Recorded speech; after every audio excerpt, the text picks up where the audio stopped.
speaking of things that are important in life, I would love to ask you about this, and this is going to be an interesting transition, the sacred and then the secular. And for the secular, I have a very specific kind of technical question, but on the sacred, I'd love to ask you what role religion plays in your life, if any. How do you think about that?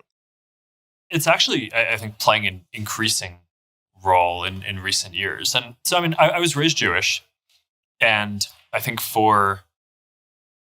I'd say from the time I went to college or so, maybe I wasn't as focused on it. But I think a few things in the last 5 or 6 years have made me a little more focused on it. One is, of course, family and having kids, right? So you want to have traditions for the kids.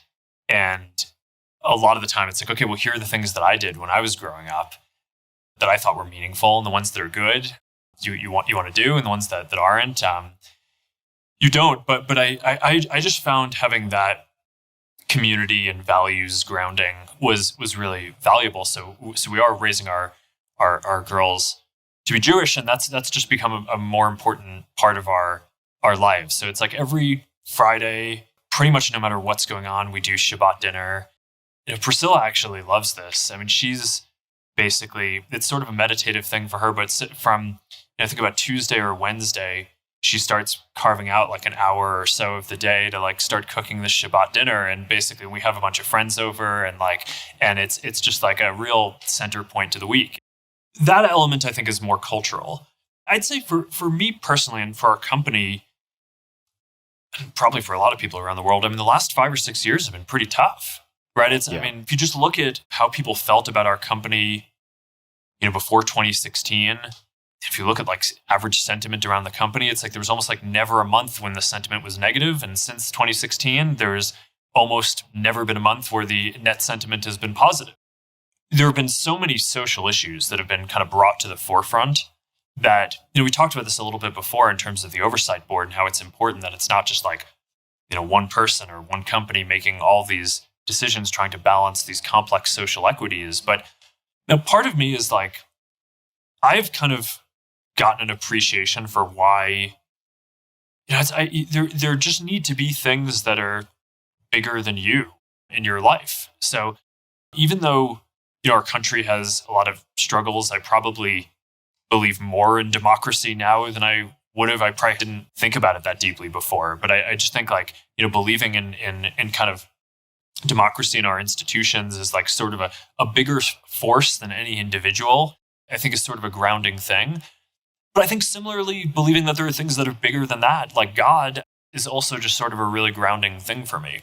The more you sort of study the Bible or the Torah or whatever, I mean, there is just a lot of wisdom in it, in terms of, how to live your life, how to think about creation and building. I mean, no matter what you're doing, no matter how kind of modern or technological it is, I just think that there are interesting lessons. It's really kind of meaningful to me. It's at the beginning of the Torah in Genesis, most of the Bible is basically rules for how to live your life.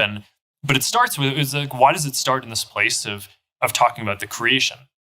And it starts off with okay, God created people in God's image. And it's well, what does that mean? What does that mean you're supposed to go do? It starts off talking about creation, right? It's how God created all this stuff. It's yeah. I think that there's a real interpretation in that is kind of personal to me, which is a lot of what we are here to do is create good things in the world. And I think that's very intrinsic to, it's when I'm having a bad day or a bad month, I just think there's something that's sort of grounded in, it's no, this is what I think a big part of what we are here to do is build things that make the world better.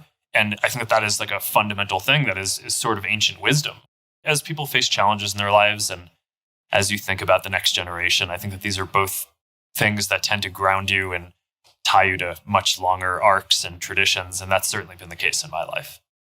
I've actually gone to a number of Shabbat dinners here in Austin with friends of mine, and it's made me feel like I have perhaps a ritual deficiency.